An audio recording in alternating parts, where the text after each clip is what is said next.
पहला कैरेक्टर पति मानस वाजपेयी, दूसरा कैरेक्टर पत्नी दिव्या मिश्रा, तीसरा कैरेक्टर बहन तुलिका।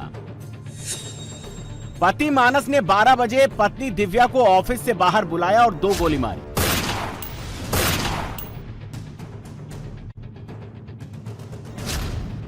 इसके बाद मानस ऑटो से 2 किलोमीटर दूर अपने घर पहुंचा। 12 बजे 10 मिनट पर स्टेटस लगाया कि पत्नी को मार दिया और बहन को मारने जा रहा हूं। व्हाट्सएप पे स्टेटस है, उनका जो व्हाट्सएप का स्टेटस था उससे जानकारी मिली कि उसमें लिखा हुआ था कि मैंने अपनी वाइफ को मार दिया है और मैं अपनी सिस्टर को और मैं खुद को मारने जा रहा हूँ। 12:15 पर घर पहुंचने पर टीवी की आवाज तेज की और मानस की बीमार बहन तुलिका को गोली मार दी। फिर अंदर जब गए, अंदर जाने के बाद देखा दोनों लोग मृत पड़े हुए थे और टीवी पे हनुमान चालीसा चल रहा था। पत्नी और बहन को मारने के बाद मानस ने पिस्टल से कनपटी पर गोली मारकर सुसाइड कर ली।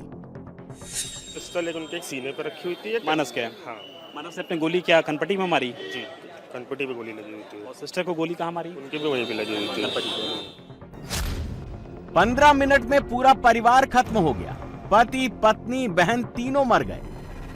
लखनऊ में बृहस्पतिवार डबल मर्डर और उसके बाद सुसाइड से निश्चित तौर पर पॉश इलाके गोमती नगर में जबरदस्त तरीके से हड़कंप मच गया। हम इस समय लखनऊ के गोमती नगर के विवेक खंड इलाके में मौजूद हैं, जहां पर आईसीआईसीआई बैंक में काम करने वाली जो महिला है वो अपने पति से विवाद चल रहा था।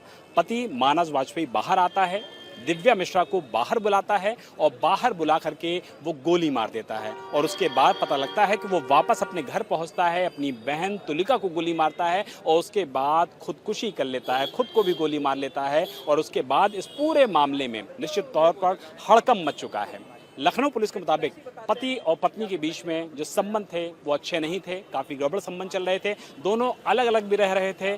जो दिव्या है वो इसी प्राइवेट बैंक में काम कर रही थी पिछले कई सालों से और पति मानस वाजपेयी यहाँ पर आता है और बाकायदा उसको बाहर बुलाता है। बाहर बुला करके दोनों के बीच में कुछ कहासुनी होती है और उसके बाद वो गोली मार देता है। फिलहाल लखनऊ पुलिस ने एविडेंस को यहाँ पर कलेक्ट कर लिया है और यूपी पुलिस की जो डू नॉट क्रॉस लाइन वाली पूरी ये मशीनरी होती है उसको भी यहाँ पर उपयोग लाया गया है। काफ़ी सारे सबूत मौके से इकट्ठा किए गए हैं।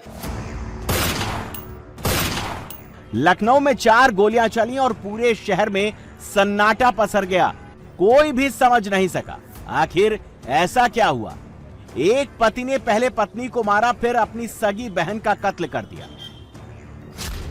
सबसे पहले गोली चलाने वाले पति मानस को जानिए।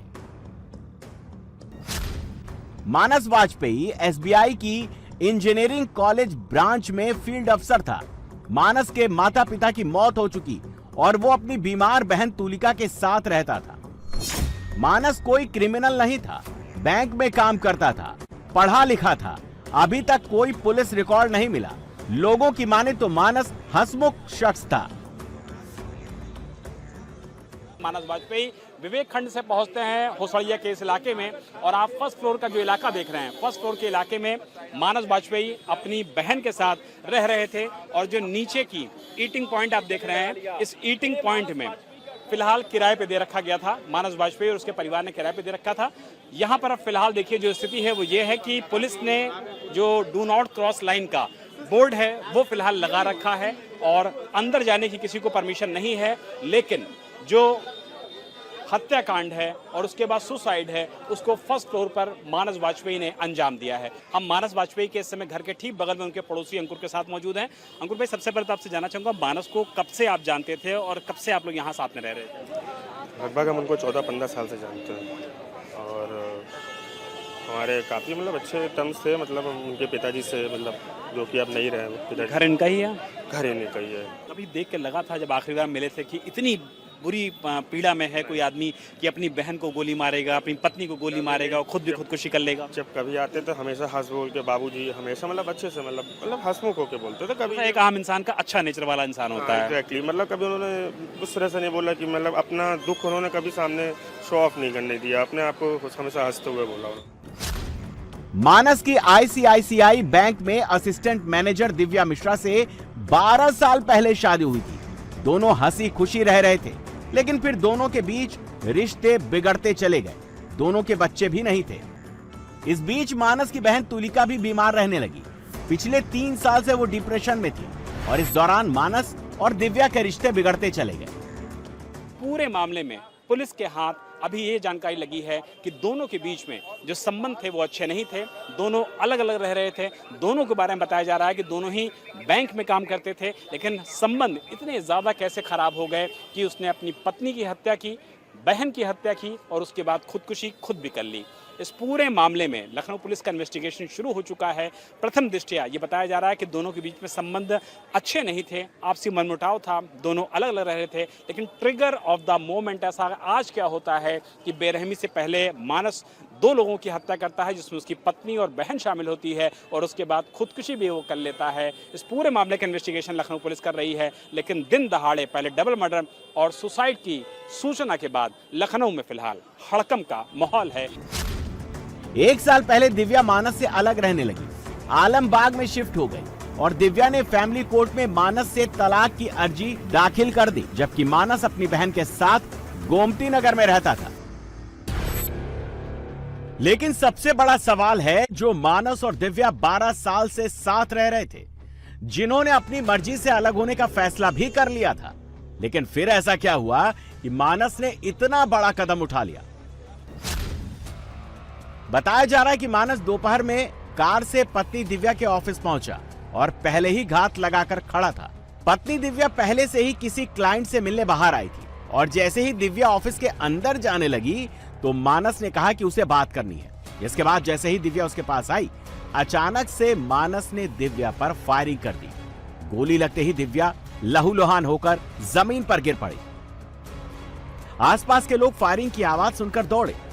बैंक कर्मी भी अंदर से बाहर निकल आए। सब दिव्या को लेकर अस्पताल भागे, लेकिन इस बीच मानस मौके से फरार हो गया और ऑटो से सीधे हुड़सिया चौराहे पर स्थित घर पहुंचा। बैंक के बाहर पत्नी की हत्या कर जब मानस घर पहुंचा तो वो एकदम नॉर्मल लग रहा था। उसने दुकानदार से सामान्य तरीके से हालचाल लिया, फिर अंदर जाकर दरवाजा बंद कर लिया। कभी मतलब किसी प्रकार का किसी से अगल बगल सबका सपोर्ट करते थे, कभी किसी के लिए कभी उल्टा नहीं बोलते थे। आते थे जाते थे, दुआ सलाम हमेशा सबसे करते। अगर खाना खा के रात में निकलते थे, कोई दिखता था तो मिलते ज़रूर थे। ये स्टेट बैंक में काम कर रहे थे? स्टेट बैंक ऑफ इंडिया में थे, काफ़ी समय से थे, ऑडिट का काम देखते थे। ये पत्नी के साथ अनबन थी? पत्नी के साथ अनबन थी काफ़ी साल से, मतलब 1.5 साल से डाइवोर्स का काम फाइल हो चुकी थी। पत्नी के मर्डर के कुछ मिनट बाद मानस ने व्हाट्सएप स्टेटस पर पत्नी के मर्डर की जानकारी दी। मानस का व्हाट्सएप स्टेटस देखने के बाद पड़ोसी अंकुर को अनहोनी का शक हुआ। उसने मानस को फोन किया, लेकिन काफी देर तक कॉल रिसीव नहीं हुई। इसके बाद पड़ोसी ने घर पहुंचकर दरवाजा खटखटाया, मगर अंदर से कोई जवाब नहीं मिला। अनहोनी की आशंका में 3-4 लोगों ने मिलकर घर का दरवाजा तोड़ा और अंदर दाखिल हुए। अंदर का मंजर देखकर सभी के होश उड़ गए। दोनों मानस और उसकी बहन मृत अवस्था में पड़े थे। इससे हम लोग को जो पता चला कि कुछ मतलब कि गलत तरीके से होने वाला है, तो हम लोग ने इनको कॉल किया। कॉल नहीं उठाने पर फिर हम लोग ने इनके डोर को नॉक किया। डोर को नॉक करने पर डोर नहीं ओपन हुआ, तो हम लोग ने 4-5 लोग ने मिल के दरवाजे को तोड़ने की कोशिश की, जबकि नहीं टूट रहा था। फिर भी बहुत कोशिश मकसद के बाद टूटा। फिर अंदर जब गए, अंदर जाने के बाद देखा दोनों लोग मृत पड़े हुए थे और टीवी पे हनुमान चालीसा चल रहा था। कंडीशन क्या थी? पिस्टल वगैरह कहाँ पे थी? पिस्टल एक उनके एक सीने पर रखी हुई थी। मानस के? हाँ। मानस ने अपनी गोली क्या कनपटी में मारी? जी, कनपटी पे गोली लगी हुई थी। और सिस्टर को गोली कहाँ मारी? उनकी भी वहीं पे लगी हुई थी। सिस्टर क्या थोड़ा दिक्कत में थी? और परिवार में कौन कौन है मानस के? अब उनके तो कोई बचा नहीं उनके यहाँ से, बाकी उनके ताऊ ताई चाचा चाची। घर में और कोई नहीं था मानस उनकी बहन के अलावा? बस, अब उसके अलावा और कोई नहीं। हाँ, अब उनके दावा किया जा रहा है कि मानस का भी मानसिक संतुलन ठीक नहीं था। कई साल से उसका भी इलाज चल रहा था। मानस जी ने पहुंच के वहां पे हमारी सिस्टर पे हमला किया, जिसमें उनकी मौत हो गई। फिर उसके बाद वो अपने घर गए, अपनी बहन की उन्होंने हत्या की और खुदकुशी कर ली। पुराना इतिहास कह रहा कि कुछ मानसिक रोगी थे वो, और उनके सिस्टर भी मानसिक रोगी थी। ये बहुत सालों से चल रहा था, करीब 4-5 साल से। कोरोना के बाद ही से हमारी सिस्टर दिव्या जी अलग रह रही थी, और पिछले साल जब उनकी माता जी की देहांत हो गया तो उसके बाद से तलाक की प्रक्रिया शुरू हुई थी। अब उसके बाद ये घटना। पुलिस अब हर पहलू पर जांच कर रही है ताकि मर्डर और सुसाइड की पूरी वजह सामने आ सके। पुलिस पता लगा रही है कि मानस ने पत्नी की हत्या की योजना पहले से बनाई थी या फिर किसी विवाद के बाद अचानक से इस वारदात को अंजाम दिया। कुछ डॉक्यूमेंट्स हमें घर से मिले हैं जिससे ये जानकारी हो रही है कि जो रिलेशनशिप मैनेजर आईसीआईसी बैंक में थी मृतका, उसके द्वारा विवाह विच्छेद करने के लिए भी पारिवारिक न्यायालय में वाद दायर किया गया था और साथ ही साथ कंपनसेशन प्राप्त करने के लिए और स्त्रीधन वापस लौटाने के लिए भी उसी पारिवारिक न्यायालय में वाद दायर किया गया था। देखिए कि पारिवारिक मामला था जिसमें जो पति था उसको अपनी पत्नी से जो भी शिकायतें थी, जो भी विवाद उनका चल रहा था, चाहे पारिवारिक न्यायालय में चल रहा हो, चाहे जो परिवारजन द्वारा बताया गया कि वो कुछ समय जो पत्नी है वो मायके रहती थी, कुछ समय आ जाती थी, परंतु नवंबर 2025 से उनका यहाँ पर आना नहीं हुआ, वाद विवाद बढ़ता जा रहा था। तो इसी क्रम में और अपनी बहन का जो डिप्रेशन के बारे में परिवारजन वालों द्वारा बताया गया है, उसी क्रम में ये घटना घटित होना प्रथम दृष्टया सामने आ रहा है। मानस ने इस वारदात में 2 पिस्टल और 1 तमंचे का इस्तेमाल किया, लेकिन अभी तफ्तीश की जा रही है कि दोनों तरफ के परिवारजनों के बयान सामने आए हैं, उनके आधार पर जांच हो रही है।